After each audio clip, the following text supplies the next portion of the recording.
I can't make any judgment standing outside. No. We're trying to make a practical accommodation. And you are trying to create a problem in this situation between Iraq and the United States of America and the threat of military aggression. But we are stick on the legal interpretation of the agreement between Iraqi government and the special forces. Okay. Let me be very clear. Yes. I'm not interested in any words of aggression about America. I'm not American. I'm here as a member of the United Nations doing a job. Now, between us, we've never had this problem before, so I'd appreciate it if you don't raise it again, because that is not my job. This is about access, and we have been delayed outside this site now for 2 hours. I have no change in my position. We insist on getting the letter from you, and we shall address this problem to the party leadership. Okay. Iraq promised the Security Council that it would provide access to members of the inspection teams in the performance of their duties. I understand your position, Mr. Hassam Amin, but at this time I will be withdrawing my team back to the BNB session. It's up to you. Thank you.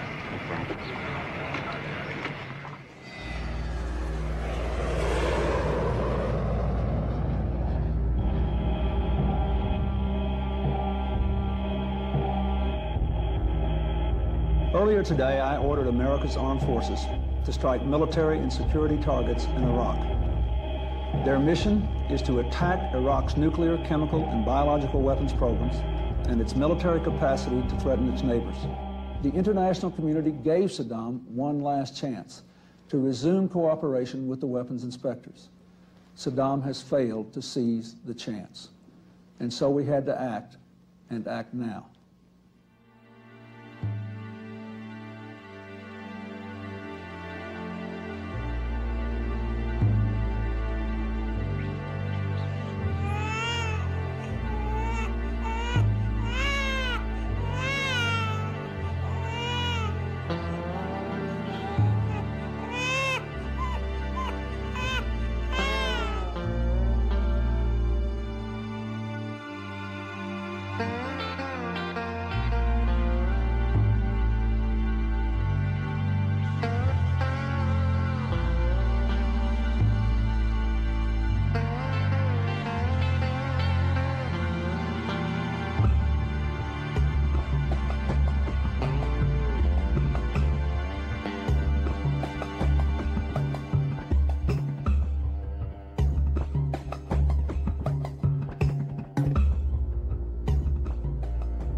On October 24, 1945, representatives from 51 nations convened to ratify the formation of the United Nations, an international authority dedicated to the ideals of peaceful cooperation and collective security. The UN stood to ensure that no one nation's sovereign rights would be infringed upon by the desires of another.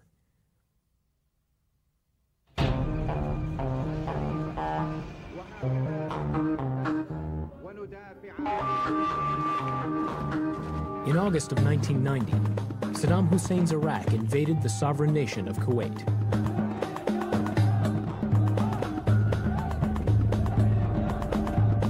The world community almost unanimously condemned the invasion and demanded Iraqi withdrawal. Never before in the history of the United Nations had one member nation invaded and attempted to absorb another.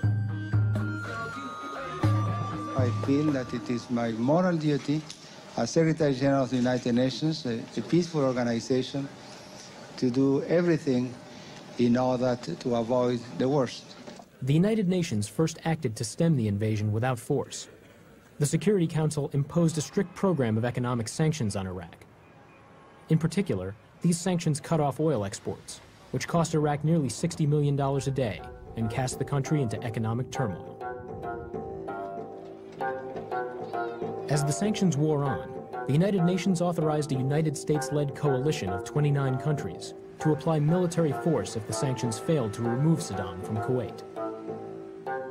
In January 1991, Saddam Hussein's obstinacy and defiance rendered that force necessary.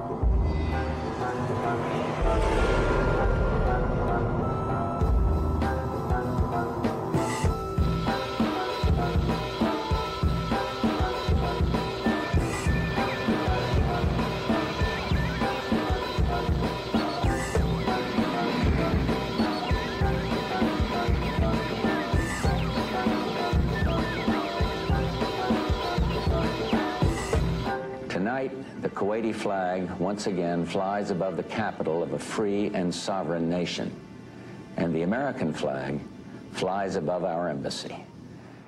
The coalition successfully enforced the UN Security Council mandate. However, the UN mandate did not provide for the removal of Saddam Hussein. At the end of the war, and much to the chagrin of many in the US, Iraq legally remained a sovereign state, and Saddam's regime remained intact.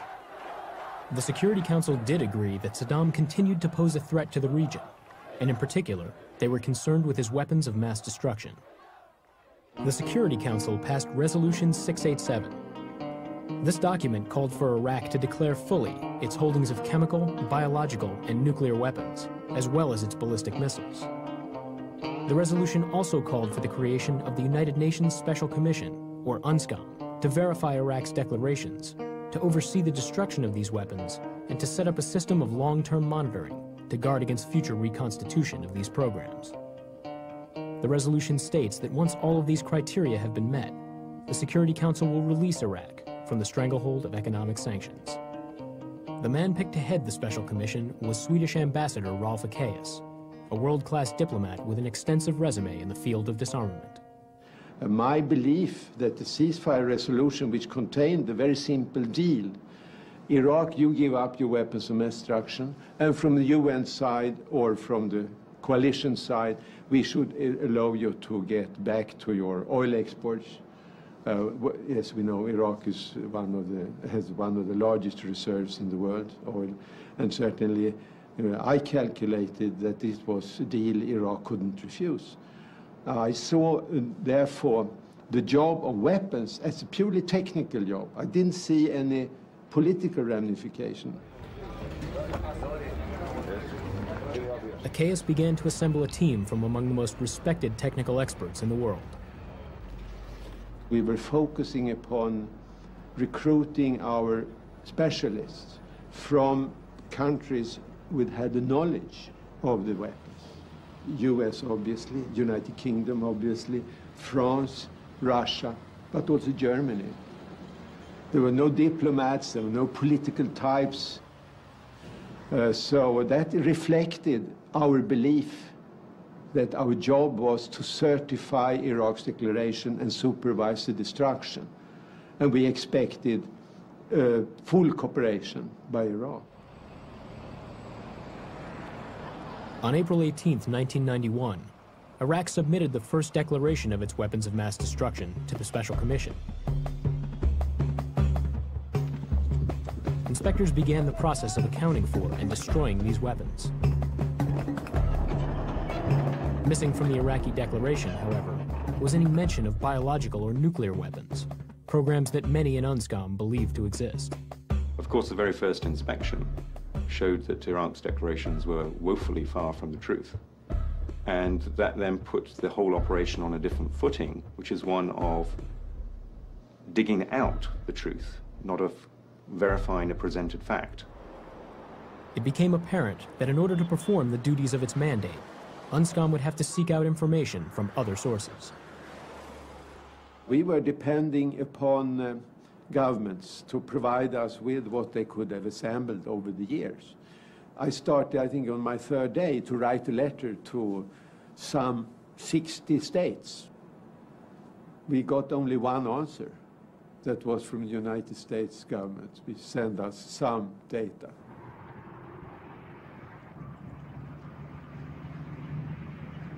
The CIA was able to provide Ekéus with a spectacular lead. An undeclared stockpile of nuclear enrichment equipment secreted away in a military barracks on the outskirts of Baghdad. Colonel, I don't want to go inside to an empty site. I want to go into a site that had the vehicles that I observed and photographed that were here at 0730 hours. The inspection team was barred from entrance. A convoy of trucks was seen to be loaded with items of crates and materials, and then leave the compound. Elements of the team chased the convoy and had shots fired across their path. So there was a fairly strong feeling that there was something there that was being hidden from the inspectors. From the day we started to get these misleading information, understood that we were misled, we also had to see to it that this problem was understood by the Council with its 5 permanent members and its 10 non-permanent members. The Security Council passed a new, more pointed resolution condemning Iraq's flagrant violation. The sense of outrage in the Council was so strong that whereas Resolution 687 was passed by 13 votes and 2 abstentions, Resolution 707, which is much more strong in its language against Iraq, and is the first time ever that any country in the world has been banned from having any form of nuclear program, civil or military. This resolution was passed unanimously, 15 votes to 0. The genesis of it was absolute outrage at the behavior of Iraq, knowledge that Iraq was lying and that there were hidden serious weapons programs there to be discovered, and Iraq's physical threat to the safety and welfare of the inspection teams that resulted in giving Unscom much clearer rights for inspection of anywhere, anytime, with any instrument, using any means, using their own aircraft, their own vehicles, and much greater prohibitions on Iraq. With new powers conferred upon it by the Security Council, Unscom and its mission would need to take on a somewhat more aggressive form. ICAES brought in Scott Ritter, a former Marine captain who had worked as a weapons inspector in Russia and as an intelligence analyst during the Gulf War. Ritter was charged with the creation of an internal intelligence gathering unit. I mean, the creation of the Information Assessment Unit, the IAU, was designed to do a couple of things. One, it was to create a cell within Unscom that was dedicated to the analysis of intelligence information. You can't ask nations to provide you with sensitive information if you don't have the wherewithal to receive it, to store it, to process it, to assess it, to use it properly. So by creating the IAU, Rolf ICAES was saying, look, we're a capable, legitimate organization. We're grown-ups, we're adults. Give us this data. 2, you achieve the kind of independence required to be a legitimate United Nations organization. You can't have one nation or a group of nations directing the work of a United Nations outfit. The 2 principal supporters of Unscom, the US and the UK, were violently against the creation of the Information Assessment Unit within Unscom, because they didn't want to have a duplication of the task that they saw they were doing on Unscom's behalf. Rolf ICAES understood there was no way Unscom could succeed without the active support of the French, the Chinese, the Russians, and other members of the Security Council, that this couldn't be an American-only affair. That would be the end of Unscom. Unscom could never survive if it was truly controlled by the United States. So Rolf ICAES refused to back down. He said, we'll go on without you, with or without you, but we're moving on. I think cooler heads prevailed in Washington, D.C., and the decision was taken that, no, if Rolf ICAES wants the IAU, we'll respect that and we'll work with the IAU. And so I'd say after about a month and a half of very uncomfortable relationships, the United States came on board, and you know, I think the U.S. took the position, you know, if you can't beat them, join them. Utilizing a combination of American and independent intelligence capabilities, Ritter began to further investigate the Iraqi declarations. We felt that there was a significant reason to doubt the Iraqi declaration, but we didn't have the smoking gun per se. There wasn't indisputable evidence that proved beyond any shadow of a doubt that Iraq had this. This was an assessment. This was analysis. This wasn't hard, factual information. Then, in January 1992, in secret briefings with Unscom, the U.S. released satellite photos that showed definitively the presence of 4 missile launchers that Iraq had not originally declared.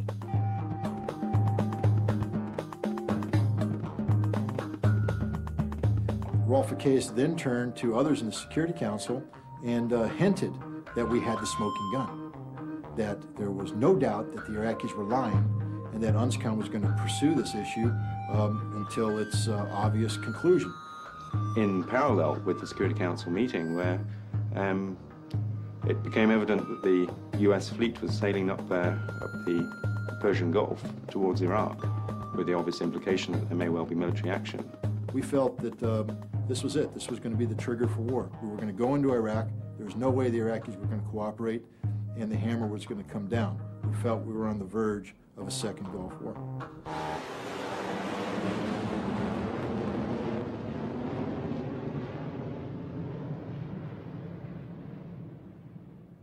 Suddenly, the Iraqi government came out with a new set of declarations, which, especially in the missile field, which differed from their first declarations.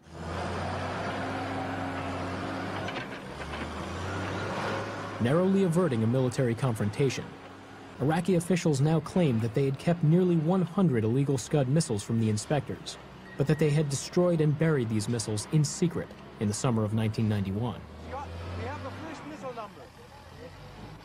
We were back to square one. Iraq provided a declaration. We were now going into Iraq to verify the totality and the veracity of this declaration. There was a changeover of the Iraqi personnel in late 91, early 92, when General Ahmad Rashid al-Ubaidi took over pretty much as the front man on the non-nuclear issues. And it was presented that he was the new face, that Iraq had made mistakes with Unscom in its dealings in the past, but this was the new chapter of openness, a new beginning.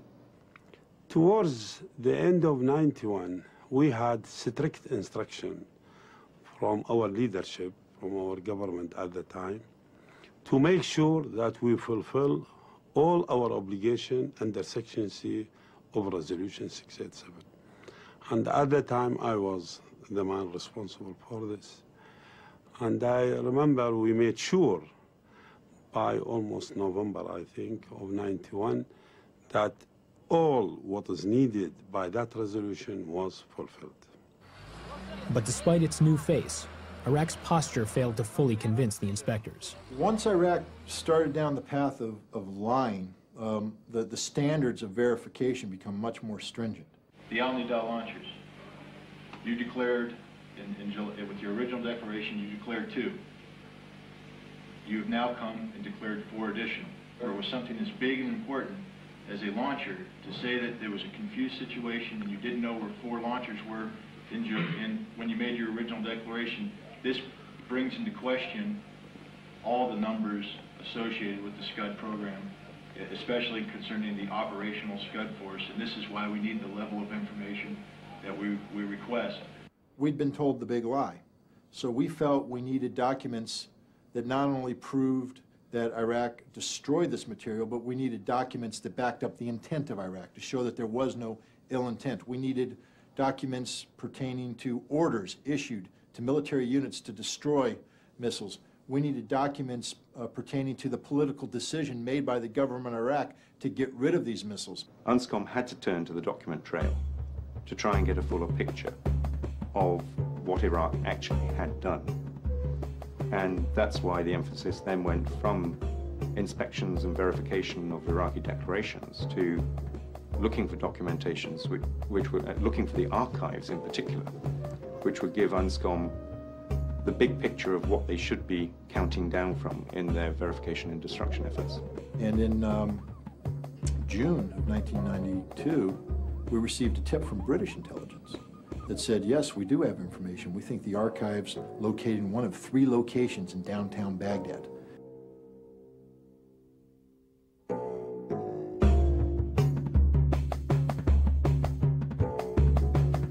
So we excitedly put together a team and went to Baghdad and launched a surprise inspection of the first of these 3 sites. And we drove up to this location, we surrounded it very aggressively, and we were moving in to inspect, and the Iraqis immediately stopped us, said, you can't come in.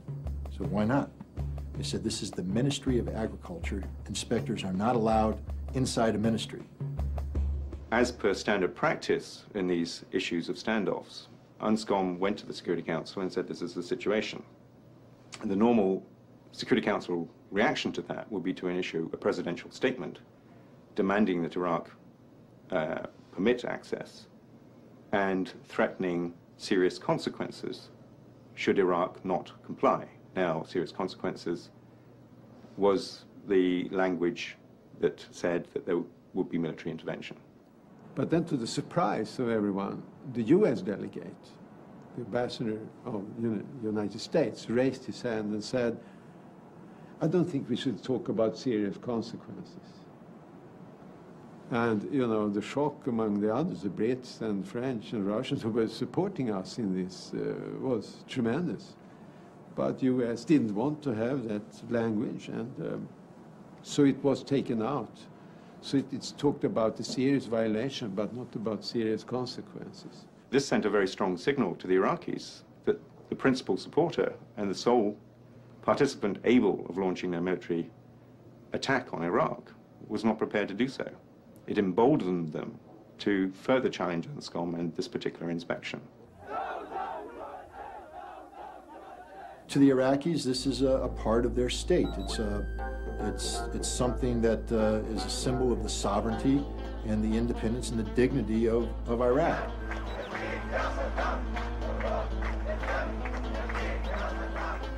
And the Iraqis felt that not only the Ministry of Agriculture, but all ministries, all symbols of state, were off limits to these inspectors.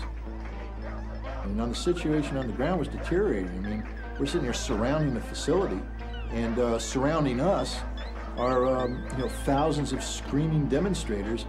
Became a very, very uncomfortable situation. You know, we were convinced that the Americans were behind this inspection 100%, and that if we were stopped, that the kind of mechanism that existed in March of 1991 would kick in. The Security Council would immediately condemn Iraq for its failure to cooperate, and the United States would make it clear that the price Iraq would pay would be significant, primarily through the resumption of military action. They didn't think through the consequences of them not appearing to support or appearing to retract support for Unscom, and the damage that that very public removal of the language would do to Unscom's cause. To this day, I cannot come up with a reason why the United States behaved the way it did in the summer of 1992. They knew the mission we were on. They supported the mission we were on. They provided qualified inspectors to be part of this mission. And when we succeeded, we found the archive, we surrounded the building. They did nothing. And I just have no explanation for this action. I can't think of any explanation, and none has been provided that satisfactorily explains why the U.S. Failed to respond decisively.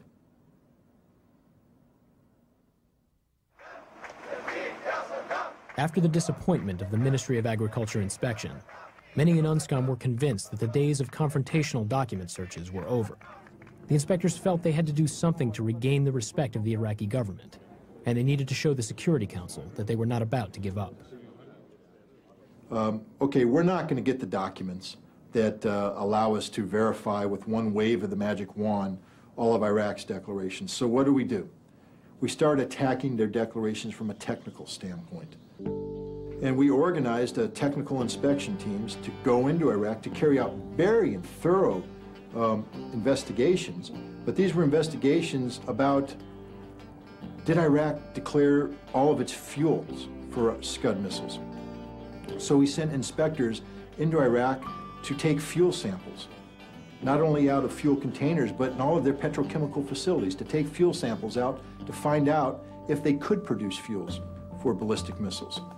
We went into industrial facilities and examined their capability to produce parts for ballistic missiles. It was just a total, very wide spectrum investigation, and guess what? We were in a position to declare Iraq disarmed in ballistic missiles and move on to the monitoring phase. Unscom began to set up systems for the long-term monitoring of Iraq's industrial capabilities in order to prevent any reconstitution of Iraq's missile force. So successful were the missile team's inspections that other departments within Unscom began to follow their lead. Suddenly you found, going to Iraq, technical teams from the chemical field, technical teams of biologists, technical teams from the nuclear field. They were all engaged in similar type activities. We have teams going in, destroying Iraq's stockpile of chemical weapons, coming to grips with the civilian chemical sites that could be used in prohibited activities.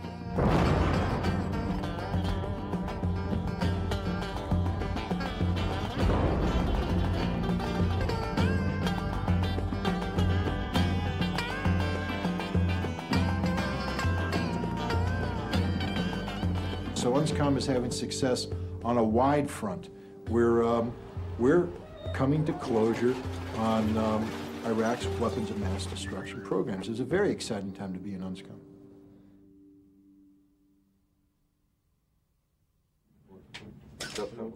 While Unscom continued to investigate questions in the chemical, biological, and nuclear fields, Ralph Achaeus was prepared to write in his report to the Security Council that Unscom had accounted for all of Iraq's ballistic missiles. This assessment we were criticized for, and U.S. was one of the governments which challenged us, said we had more, hundreds, maybe more. Of course, my immediate response was show us where we should look. I don't say they should show us exactly, but give us the indication, how do you know it? And give us the facts behind your assessment. And that the U.S. wasn't prepared to give us, or couldn't give us, we know, no. Because this assessment has proven to be fundamentally correct. As Ralph Achaeus is preparing to write a report to the Security Council about the findings of the inspection team, the United States sends a memorandum from the CIA addressing Iraq's ballistic missile programs. The extent of the letter was that, look, we don't trust the Iraqis. They're known liars. They've lied in the past, and we have no reason to believe that they're telling the truth now. Therefore, we just disregard the entire results of your inspection team. We think it's wrong. We think it's null. We think it's void. We think Iraq has 200 ballistic missiles left, and we won't accept any assessment from Unscom that doesn't mirror this, mirror our own assessment.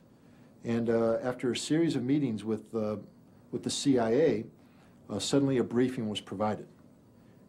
We have very sensitive information that says Iraq is hiding these ballistic missiles in underground facilities.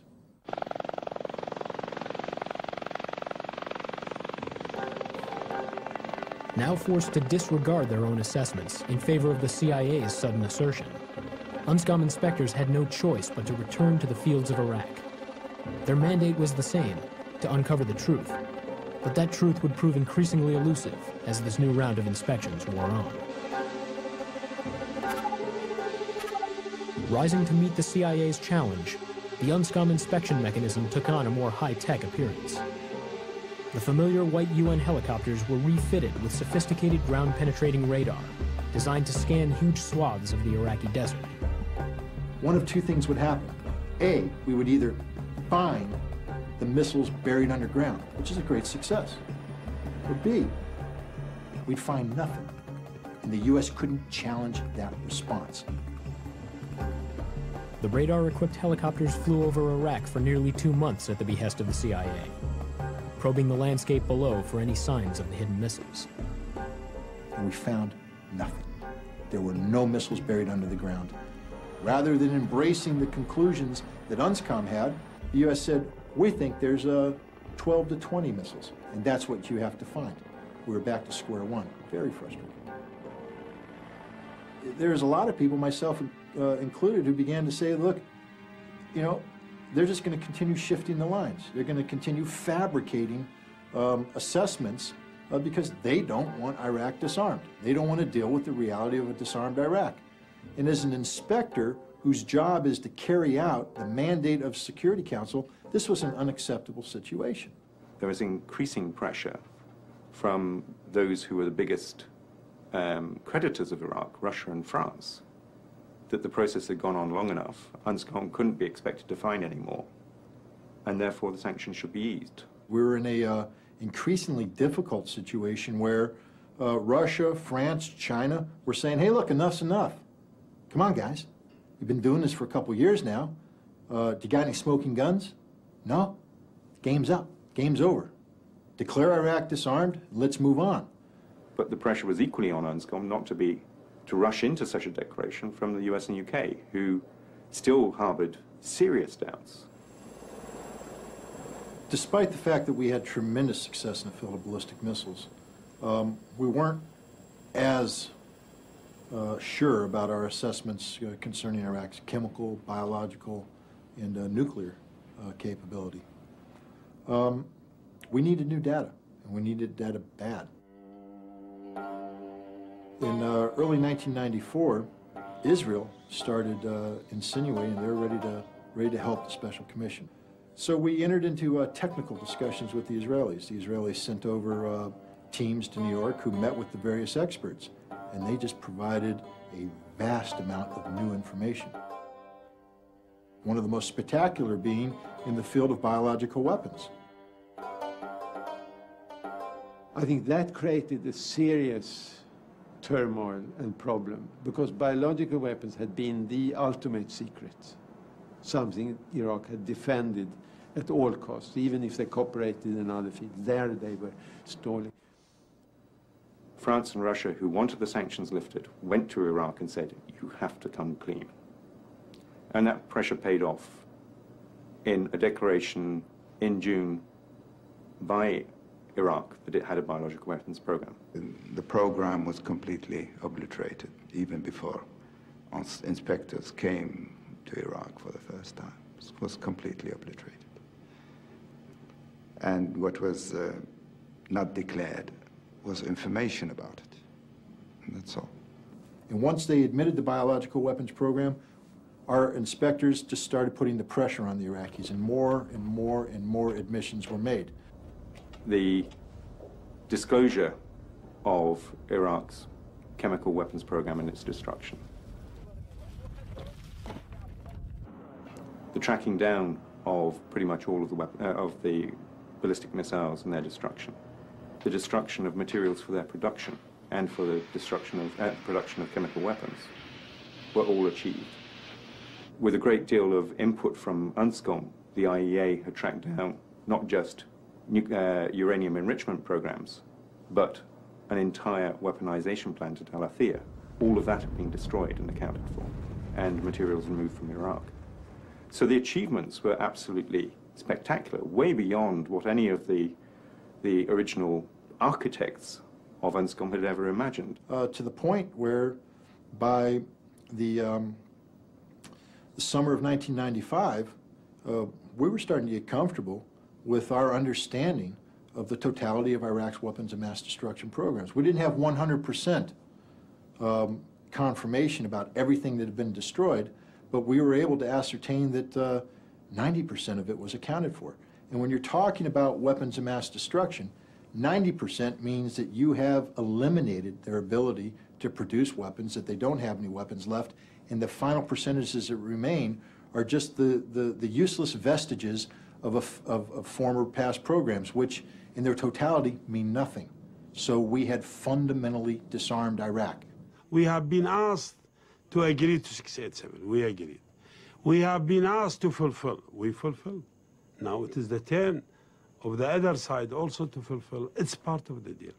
And Iraq had at that stage been sort of made aware of paragraph 22 of 687 resolution, namely the resolution that said if the Security Council is satisfied with Iraq's accounting for Iraq's weapons of mass destruction, the prohibition against oil import from Iraq should be lifted. So it was a key element for bringing Iraq back to the international economy and restore Iraq's, so to say, economy and social life.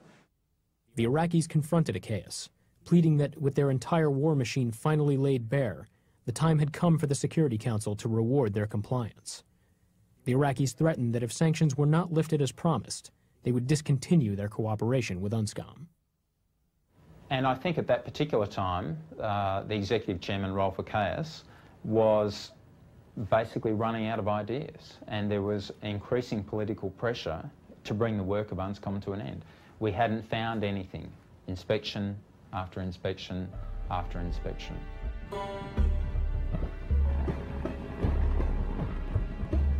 Stopped tantalizingly short of fulfilling its mandate, Unscom found itself caught between growing international outcry to lift sanctions and the dubious skepticism of the United States.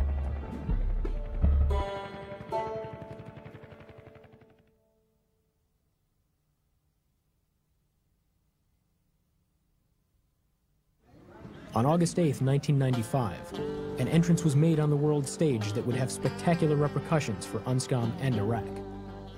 General Hussein Kamal, a trusted presidential advisor and Saddam Hussein's own son-in-law, defected to the West.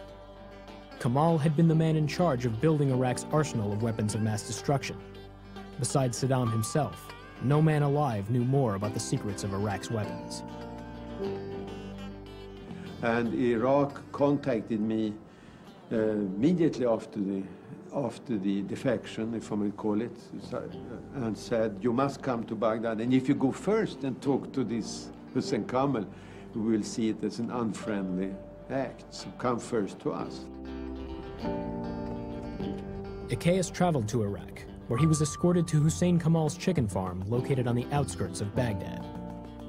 And lo and behold, when they open up the chicken farm, they find boxes and crates full of documents. It's the archive, the hidden archive, the one Unscom had been searching for since the summer of 1992.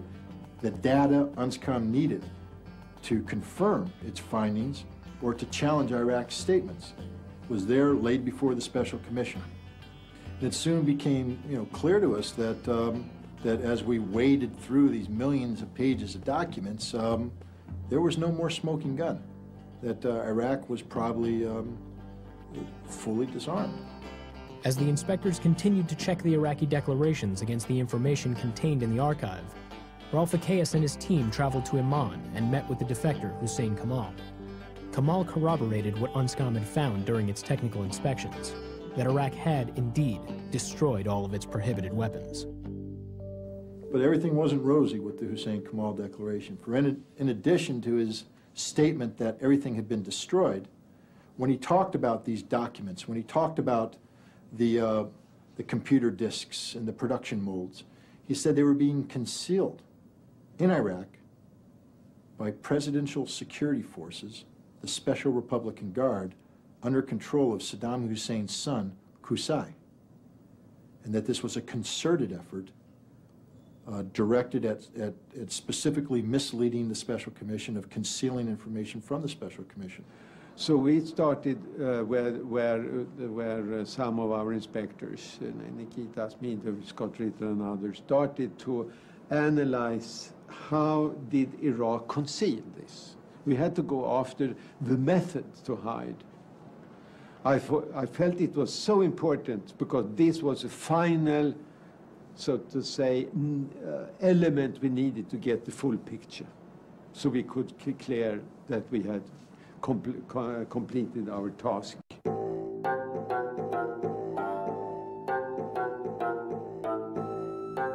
The search for Iraqi concealment led inspectors into the heart of Baghdad and often to the very doorstep of the Iraqi leadership.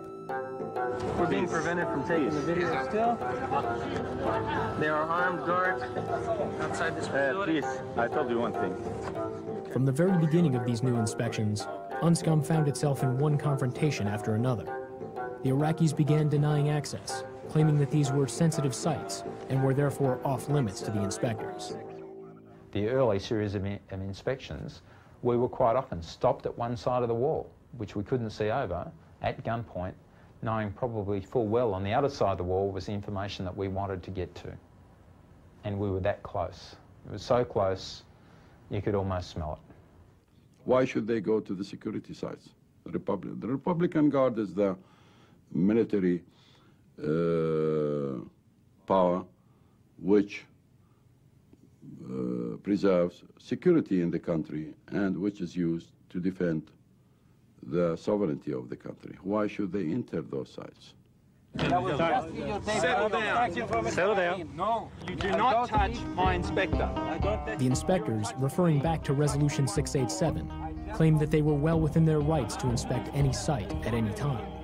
Suddenly, Iraq and Unscom found themselves again on the brink of an international incident. Naturally, we are very concerned to hear that Ambassador Ekeas and his team have not been able to gain access to a site to the west of Baghdad today, and indeed have met with a flat refusal, which he described as a new dimension. Well, we are concerned because we believe that it's absolutely essential for the Iraqis to live up to their obligations.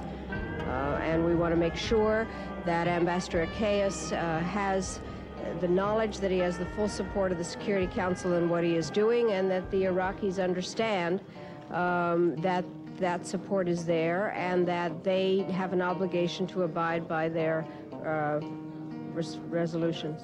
It was put up or shut up time for the Security Council. We had come to these sites, we had told the Security Council that we were carrying out this investigation, they had approved this investigation, and we told the Iraqis that if we withdraw, there will be serious consequences. The Iraqis said, we don't care, you're not coming in. So we did withdraw. But instead of delivering the serious consequences promised by the inspectors, the Security Council sent Rolf Ekéus to attempt a diplomatic solution. The U.S. had been anxious to enforce the warnings of the inspectors, but they were uncertain of how this action would be perceived by the international community.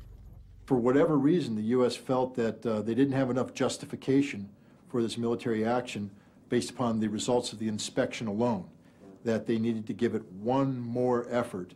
They needed one more piece to complete this puzzle of Iraqi noncompliance, that they would send in Rolf Ekéus, that he, of course, would be rejected by the Iraqis, and then when he left, the U.S. now had a green light to bomb. Much to the chagrin of the U.S., Ekéus was not turned away by Iraq. Seeking a diplomatic solution, Ekéus joined Tariq Aziz in authoring the modalities for sensitive site inspections. Under these modalities, the Iraqis, in declaring a site sensitive, would be able to limit an inspection team to 4 inspectors and could negotiate the manner in which they inspected the site. However, Iraq could not declare a site sensitive until the team arrived to make its inspection, thereby preventing Iraq from altering the site or removing material while the team was en route. Iraq had a point, because if it was so that the teams were coming into the vicinity of the president of the country, for instance, any country careful of its sovereignty couldn't accept that.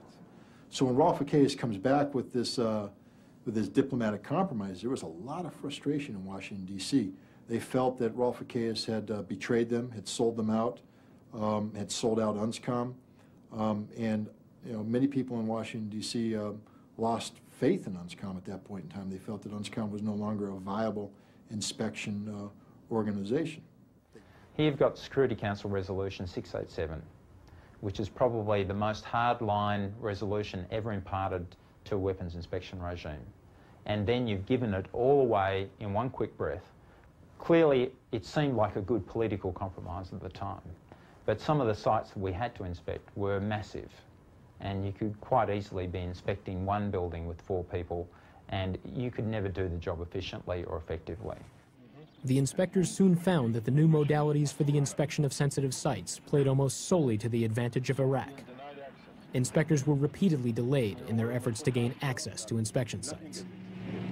You're violating the modalities. I'm informing you that you are in violation of the modalities and in violation of Security Council resolution. You are not providing this with immediate access to the site per the agreement. But it's a delay. It's a delay. The Security Council resolutions call for immediate and unrestricted access. We're being denied access at this moment. A lot of us had our doubts about whether there was really something being hidden here. But now we were convinced. We didn't have a smoking gun, but there's no way you could explain the way the Iraqis were behaving. They had to be hiding something, and we were very frustrated because we felt there was no way we were going to find this hidden material under the existing rules and regulations. Unless we came up with a new way of doing business, we might as well just give up this game, that it's a go-nowhere proposition. One of the things that we had as a resource was access to defectors from Iraq. We had a growing number of defectors whose information was being made available. And this is sort of a frustrating circumstance for us because we had this great information about sites in Iraq where stuff could be hidden. But we knew if we went to these sites, we'd be stopped. Why not use this Iraqi obstruction against them? We'd move towards a site and the Iraqis would stop us. They're stopping us for a reason. And that reason has to be they're hiding something, they're evacuating something, they're moving it out. So we put a U-2 aircraft overhead. It takes photographs detecting this evacuation.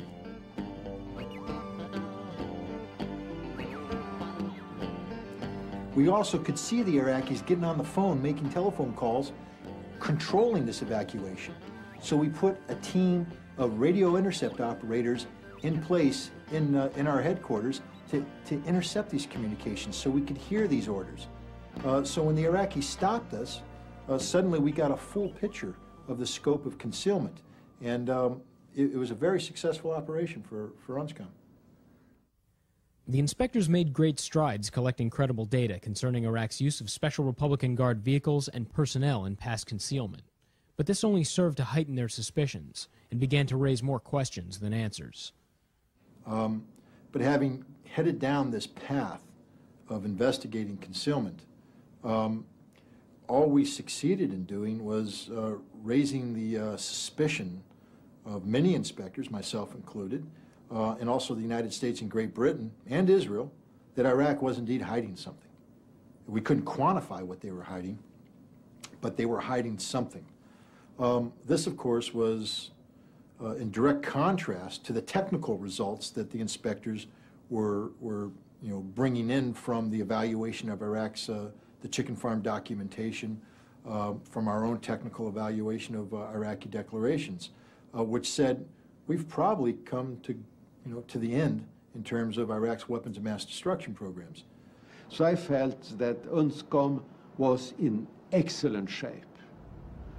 I felt we were moving into the monitoring, the quiet, professional, systematic controlling of Iraq's capabilities. Its tasks were very clearly defined. We had the modalities in place which assured us the necessity. It was very clear if we were blocked. So we had a clear situation, and it was a matter of I would say, winding down the concealment process, because I understood, and I think the team working with the concealments of, say, inspections, understood that there was, what we could achieve was to map out the methods, but we could never expect that we would be, so to say, catching the little what remains. It had to be for Iraq to voluntarily hand it over under the pressure of the inspection regime. This is a very frustrating thing for Rolf Ekéus. He couldn't give Iraq a clean bill of health because of the existence of concealment, or the concealment mechanism, the reality that something was out there, and he didn't see any way to end this concealment investigation, having started it. I think he realized that he was in a lose-lose situation, and that the best thing he could do for himself personally was to leave Unscom and turn the reins over to somebody new who might have a better luck. The Secretary General has accepted with regret the resignation of Rolf Ekéus from the post of Executive Chairman of the United Nations Special Commission. There is an element of disappointment that the agenda I set out for the Commission and my team and myself, that was to reach a situation where Security Council could decide to lift the oil embargo and start to relieve the sanctions against Iraq. It is maybe a professional disappointment, but I don't think that is the big deal. It is a big deal is, I think, that the Iraqi people is still a victim of a policy which makes it impossible for the Commission to reach a full clearing out of all the prohibited items in Iraq. Rolf Ekéus, professionally speaking, he's a very qualified person, but Rolf Ekéus did what the Americans wanted him to do, to stretch out the whole business for more than 5 years. And when he realized that he cannot doing it any more convincingly, he withdrew. If he was an honest United Nations official, he should have, before his resignation, told the truth. Wrote a report to the Security Council. I have done this. If he had anything in his mind remaining, he would have said it in precise terms. What he did, he withdrew, left the scene ambiguous, and then came Richard Butler to play the game as if he was starting from the beginning. Richard Butler, the man chosen to fill the role as Unscom's new executive chairman, was a veteran Australian diplomat with extensive credentials in the field of arms control. Since this process, mandated by the Security Council to work with Iraq to get rid of its weapons of mass destruction, started. That was almost, well, no, 6 years ago. In my definite view, that time has been too long, and we must try to find a way to complete the job that the Security Council has legally mandated, and that's the approach that I'll be taking when I meet with Tariq Aziz, the Deputy Prime Minister of Iraq, on Wednesday morning. He said that I'm going to use scientific means, not forensic means, in conducting my job. I said, okay, we welcome that. But by September, I think he realized that, you know, the people had pretty much run the course in terms of the technical data, that we weren't going to get any more new information, and that you had to deal with the issue of concealment. Barely 1 month after taking office, Butler signed off on the creation of a new inspection entity, the Capable Site Concealment Investigations Team, or CISIs. The CISI team would outwardly confront presidential security organizations in order to stimulate concealment activity, and then listen in on the communications of senior Iraqi officials as they directed this concealment. Hidden in the back of the CISI team vehicle was a covert communications intercept system, a network of 10 radio receivers, each specifically tuned to a unique frequency that monitored presidential communications. The receivers were linked with digital tape recorders hidden in the inspectors' personal backpacks, transforming the inspectors themselves into walking recording devices. The CSCI team was carrying out one of the most sensitive and controversial programs ever undertaken in the history of Unscom: the interception and exploitation of communications involving Saddam Hussein and his closest advisors. The team was instructed by Executive Chairman Richard Butler to pursue a new intelligence tip: the existence of a secret biological unit inside the Special Security Organization, known as Sheen 7.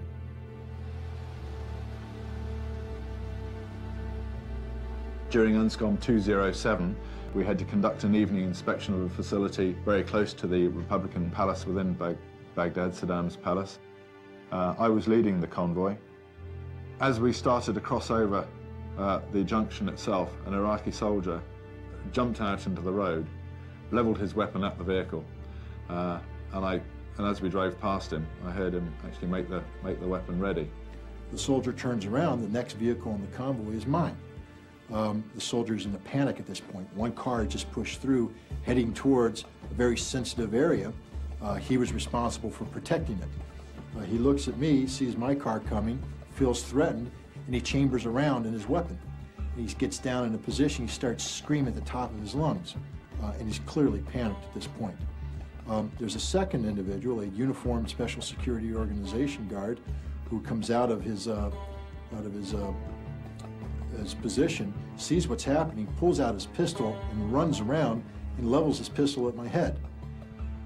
The next thing I heard was a radio call from Scott in the vehicle behind me to halt. And he was screaming into the radio saying, "Stop, stop, stop," right there. He could see the situation which was unraveling in front of us.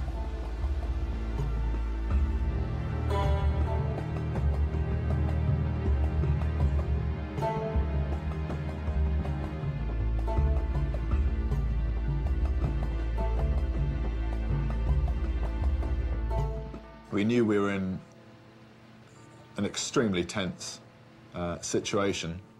Lots of people shouting, lots of soldiers running around. The next thing I was told was to reverse out of that situation very slowly, which we proceeded to do. And I reversed back level with Scott's vehicle.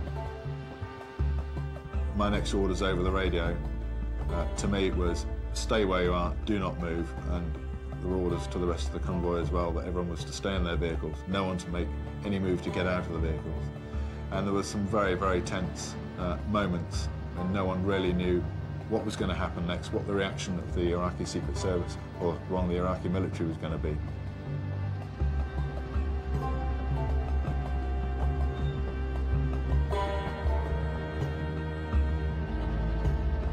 A senior Iraqi official came out and liaised with the chief inspector on the ground as to trying to identify where we were going, what we were doing there. What is the problem? No problem. Where do you want to go? Down this road? No, this is a possibility. How do you dare to ask? Security Council resolution allows us to inspect the sector of the United States. My dear, this is a palace. You know it is out of bounds for us.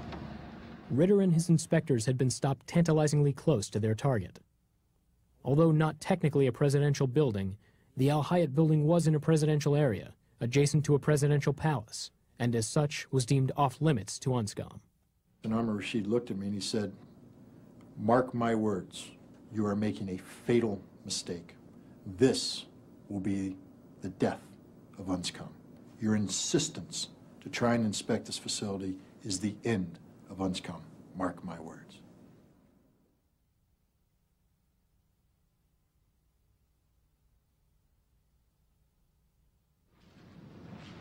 Good morning, sir. Good morning, ladies and gentlemen. I called on the Secretary General of the United Nations this morning, and I informed him of the decision which was taken by the leadership in Iraq. The decision is the following. First, the expulsion of the remaining American individuals who are working with Unscom. Secondly, and most importantly, is that Iraq is ready. Iraq is ready to continue its cooperation with Unscom. Unscom could perform fully its duties inside Iraq with the personnel it has, with any other personnel the executive chairman decides to send, except the Americans. It's our view that Iraq cannot pick and choose inspectors.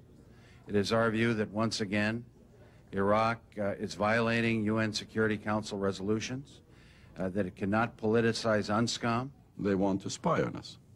They want to report to the United States about what Iraq has and what are Iraq's military capabilities, which has nothing to do with the weapons of mass destruction. We on the Council must do everything we can to give Ambassador Butler the tools and the support he needs to do his job. The crisis resulting from the expulsion of American inspectors would cause the U.S. to take an even greater interest in the day-to-day affairs of Unscom. Iraq must let the weapons inspectors get back to their vital work of preventing Iraq from building nuclear, chemical, or biological weapons.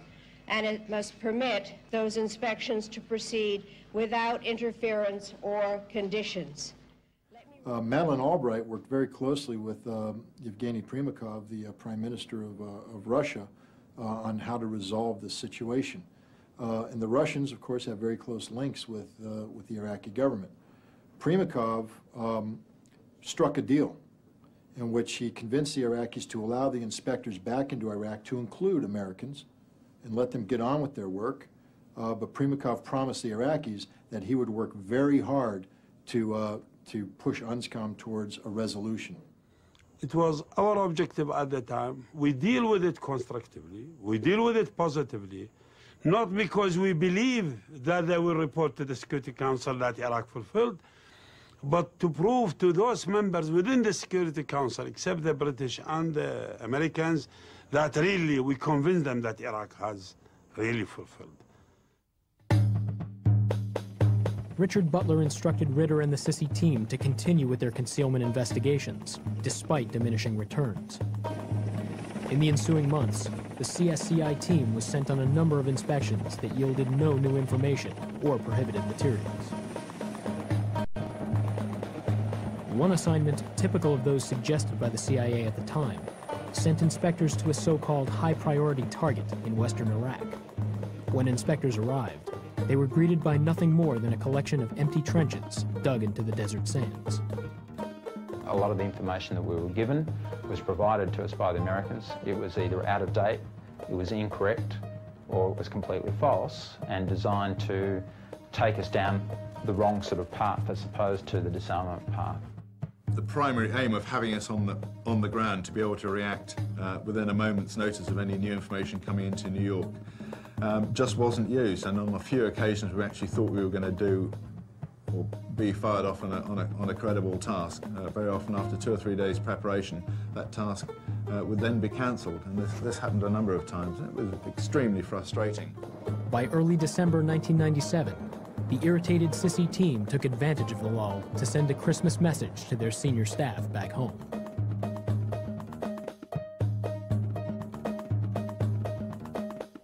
A frustrated Scott Ritter convinced Richard Butler to allow his team to put together a list of credible sites for a new set of inspections. There was a dinner, Richard Butler, myself, Charles Dolfer, Chris Cobb-Smith, in which I once again briefed Richard Butler on the sites that we were going to be inspecting, some very controversial sites related to presidential security. And Butler was concerned. He understood the disarmament reasons for these sites, but he was still holding back. He felt that he didn't have the political backing to carry out these inspections. In the middle of my briefing, the phone call comes in for Charles Dolfer, and it's from Sandy Berger, the National Security Advisor of the United States. It says the United States has reviewed the proposed targets, and we give you the green light to send the team in. Butler hears this, signs off on all the mission statements, and here we are, launched on what was supposed to be a United Nations inspection, but now we've got the United States calling the shots, not Unscom. And the reason why they're calling the shots aren't to further disarmament, but rather to set up confrontation that can be used as a trigger for military action. Good morning. Good morning, Senator.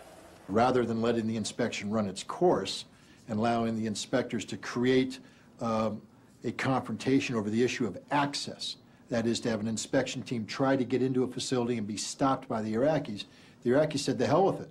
We know what you're trying to do. We're just not going to cooperate with you at all. You can't even leave your facility. You're going to be parked out in front of your headquarters, and we're just not going to come out and deal with you. We're going to ignore you." It's now 9:19, and no personnel from the National Monitoring Directorate have shown up. Therefore, once again, I'm compelled to postpone the inspection. Further undermining U.S. attempts to cause confrontation, the Iraqis focused the crisis on the American inspectors, and in particular, on Scott Ritter. Allegations about me being a spy are ridiculous. I work at the pleasure of Richard Butler, the executive chairman of the Special Commission. Nevertheless, Richard Butler withdrew Ritter from Baghdad at the request of the U.S. This is a dispute between Iraq and the United Nations and the UN Security Council. This is not a verbal and intellectual battle between the United States and Iraq. The Americans weren't ready to go to war over the issue of whether or not Scott Ritter can get into a site. They were willing to go to war over the issue of whether or not Unscom could get into a site. So they started talking about presidential sites, the need to get into presidential sites. They started talking about these massive presidential palaces. What are the Iraqis hiding in these presidential palaces? Why won't they let inspectors in there? Maybe there's something there. So Unscom must be allowed to inspect presidential sites. That became the whole focus of our effort from that point on. Pushed by the United States to intervene, the Secretary General Kofi Annan traveled to Baghdad, where he met with Saddam Hussein and brokered an agreement designed to bring an end to the crisis. I have concluded an agreement with the government of Iraq on the issue of the United Nations weapons inspections. Unscom never wanted to inspect these presidential sites. I don't believe anyone in Unscom actually believed there were going to be weapons of mass destruction hidden in any of these compounds. But Unscom were driven to exercise their right to go anywhere and inspect anything, and therefore the decision was made to drop a list of a certain number of presidential sites, which then an international team of UN monitors or inspectors would then go in and examine these facilities. The United States immediately, having encouraged Kofi Annan to go to Iraq and to strike this deal, now is pushing Unscom to challenge this agreement. There's a certain sense of exasperation with Saddam Hussein's recalcitrance, and if he doesn't follow through this time, I think that it's very clear there'll be very serious consequences. And so I was told to draft up a plan. And I did. I drafted up a plan for the resumption of inspections. We took it to the White House. We went to the Situation Room in the White House and we briefed the senior national security team of the United States on our plan. They accepted it, but they wanted one site added, the Ministry of Defense. The Ministry of Defense was a site that many inspectors in Unscom had wanted to pursue for years.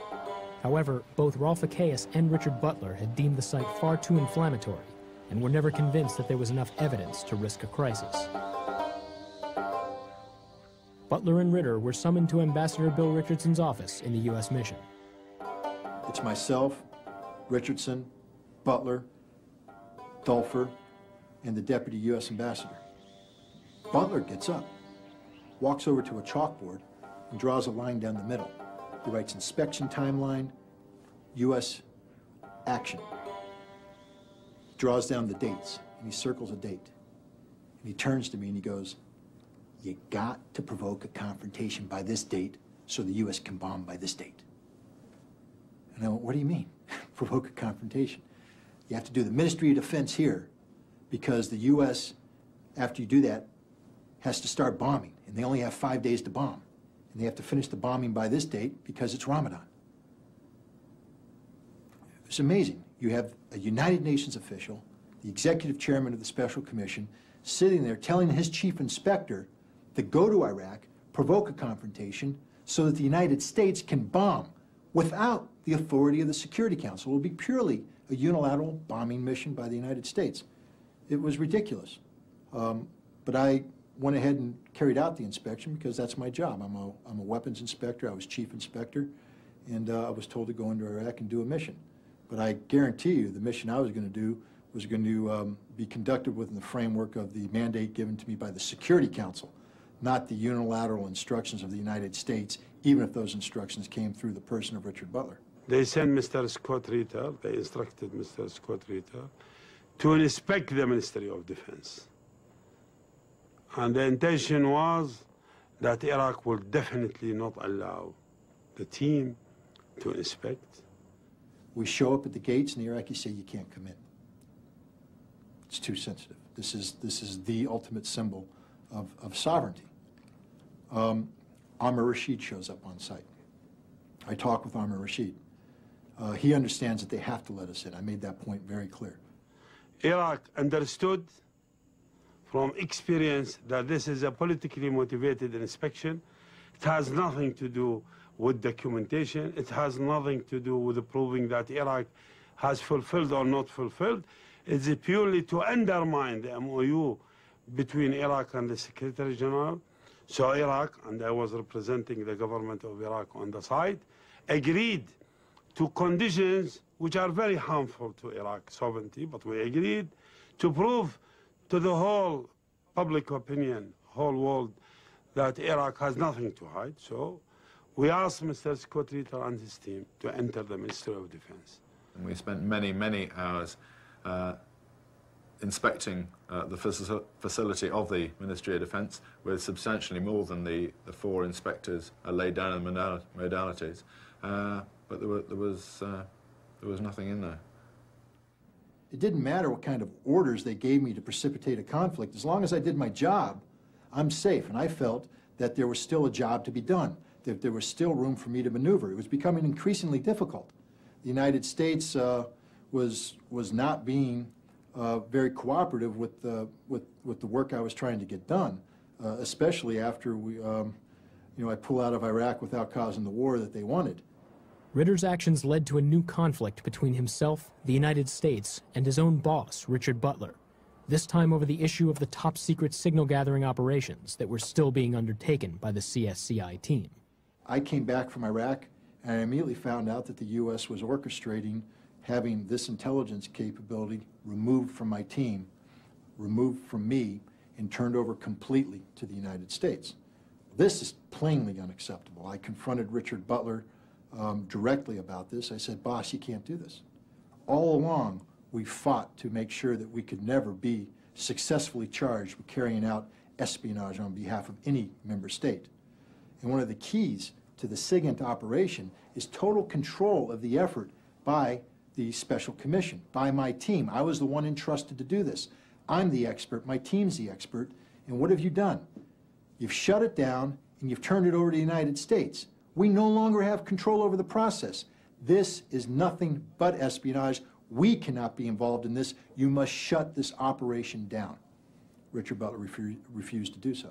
What he did instead is shut down my team, closed down the operation of the SISI team, and turned over its capabilities to the United States. What I want to say is this, that yesterday Scott Ritter handed me his letter of resignation. I read it, I talked with him about it. It was clear to me that the best course of action was for me to accept it. You know, I was disillusioned by the reality that what I and hundreds of others of inspectors like myself had spent 7 years creating, that is a legitimate organization carrying out legitimate activities in the name of the Security Council, was all for naught, that it was going to be destroyed because the United States no longer found legitimate inspection activities to be convenient for their own hidden objectives of removing Saddam Hussein from power. In the ensuing months, Iraq and the Security Council wrestled with the issue of access to sites and the composition of inspection teams. At the end of October, Iraq once again ceased all cooperation with Unscom. The weapons themselves were destroyed. The weapons and the capability to produce them. And the others, as I said, were under full, intrusive, stringent monitoring.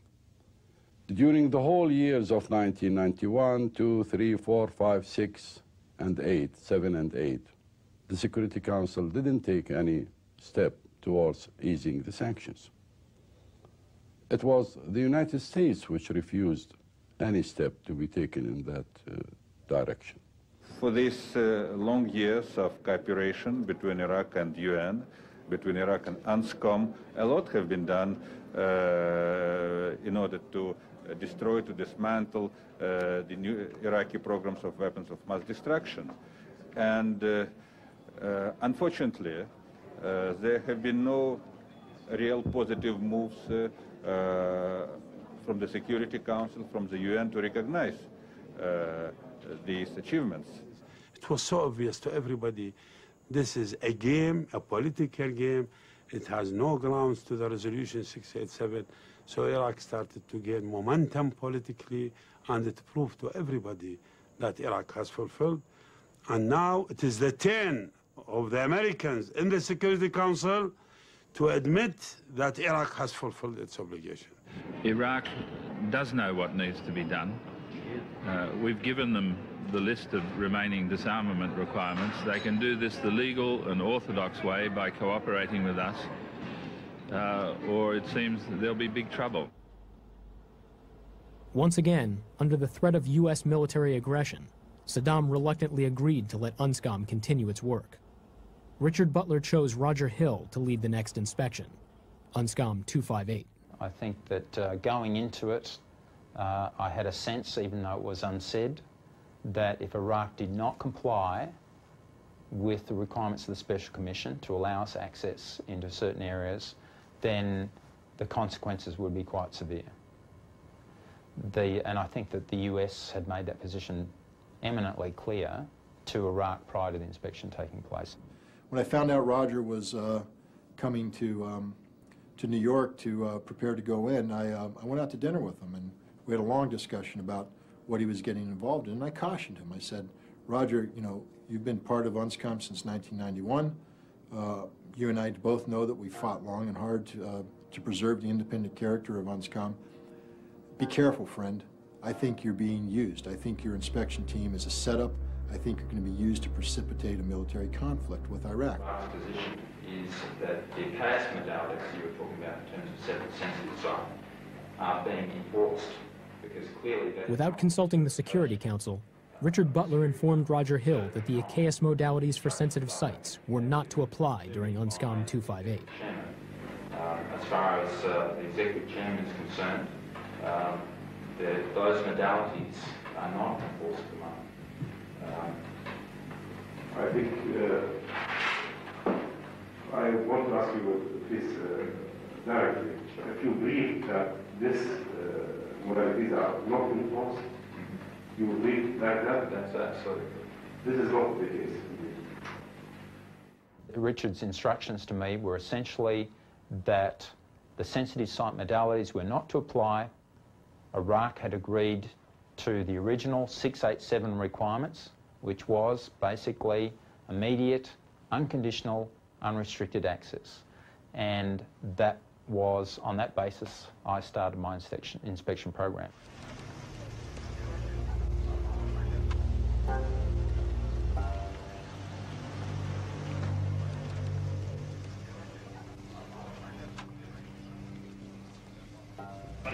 Well, you understand our position on sensitive site inspection. I asked you, and you understand our position. Yes. Okay.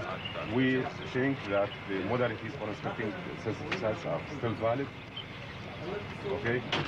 And there are some modifications which Mr. Butler asked for, and it was agreed upon. For example, the number of inspectors could be increased more than 4. Okay. My understanding. And if there is a necessity for any measures, it could be discussed between both sides. We have no objection to enter now, you and 3 or 4 of your inspectors to start inspection. There was a trend always to create crisis, to touch our dignity, to touch our security. And there was also, in some exercises, installation to our people and to our mentalities.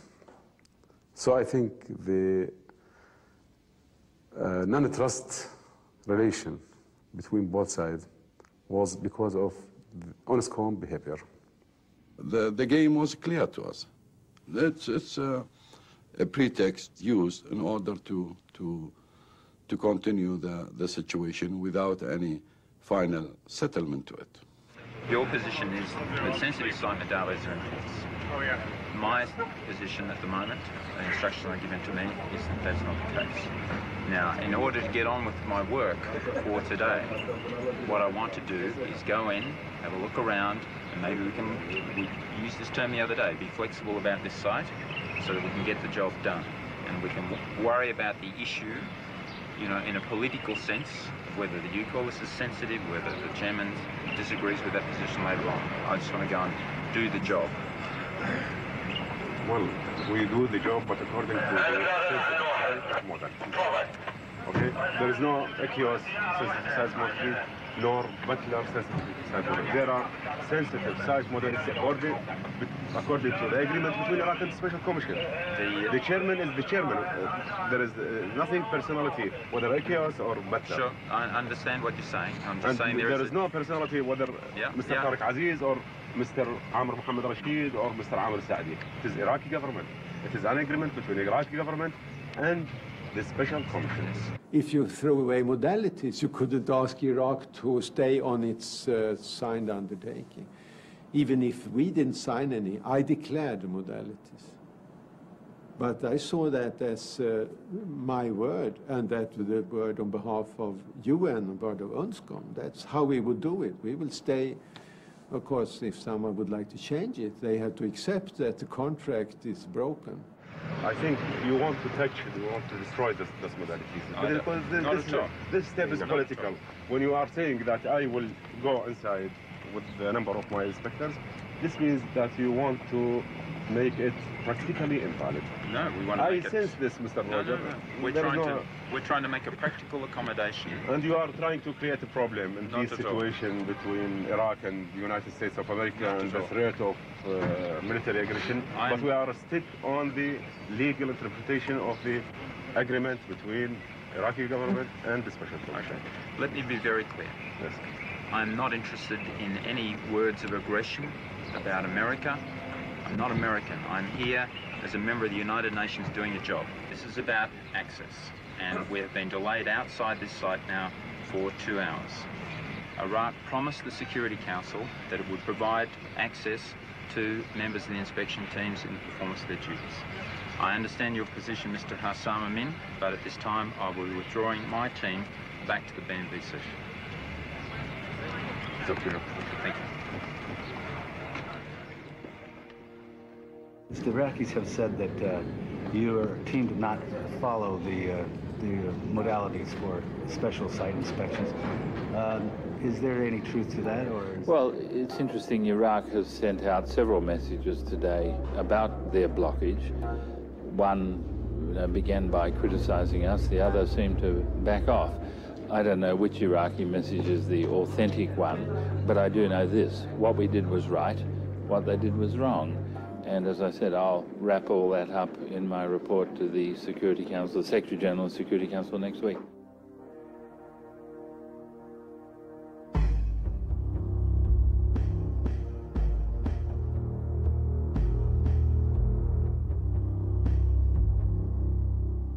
All I can say at this point is that we're going into the Council to discuss the Special Commission report from last night. Concerned about the imminence of the airstrikes? I think everybody is concerned. It looks like the United States is determined to go for a military strike, regardless of what the Security Council membership feel about it. And that's very bad.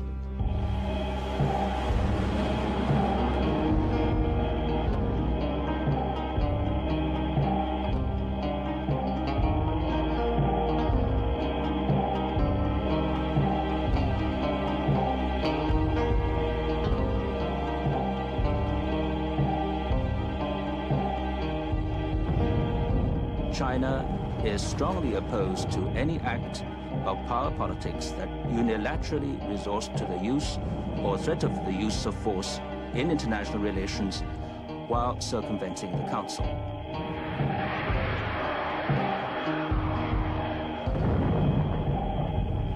Enforcement of peacekeeping operations which are justified in such conditions can be implemented only through a decision of the Security Council and under its tight political and appropriate operative control.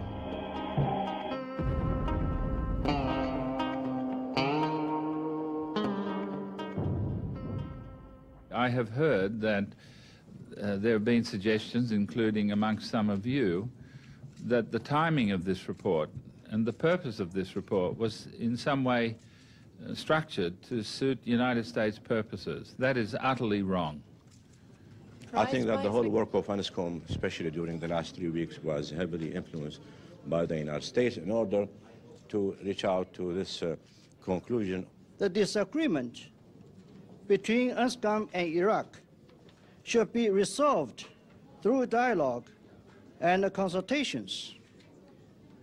There is absolutely no excuse or pretext to use force against Iraq.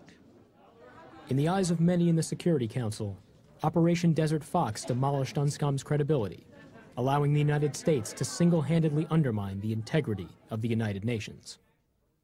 Richard Butler found himself increasingly isolated and resigned in June of 1999. Neither he nor the Unscom inspectors would ever again return to Iraq.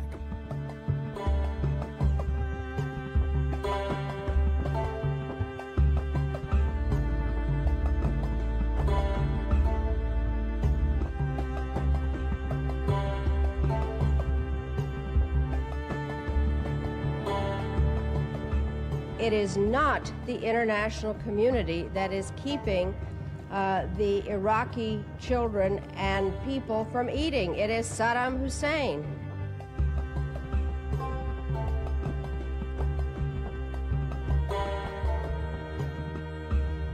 Personally, I don't want to be pessimistic, but this is the reality.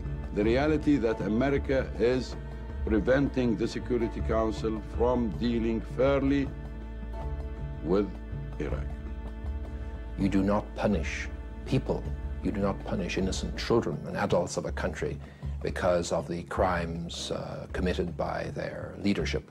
And that's, of course, what we're doing in Iraq. The economy is in tatters, massive unemployment, total breakdown of healthcare, social services, huge problems with child mortality, massive malnutrition throughout the country, both children and adults, and political consequences, which we're all going to have to live with in the years ahead. It's said that hundreds of thousands of Iraqi children are dying. In the first place, I doubt the figures. I believe nothing that comes out of Iraqi official circles, nothing. And they're ready to go to any lengths to dissimulate and fool outsiders. So I'm very cautious about reading reports.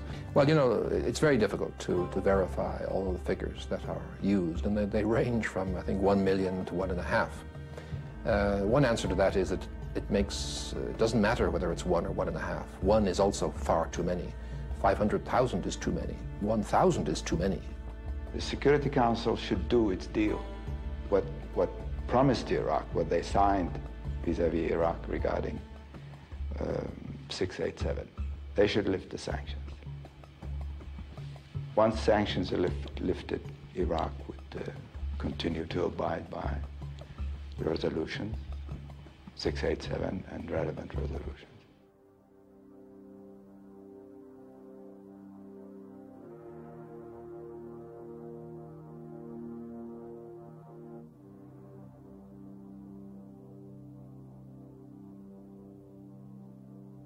We have now filled all the managerial positions and a good deal of the other positions. We have run one training course for those we have recruited in the summer, and we are now going to start a second training course for inspectors, which covers not only discipline-specific things in the field of biology and in chemistry, etc., but also culture of Iraq, the history of Iraq, the resolutions, etc., so that our staff will have a good background when they get to work.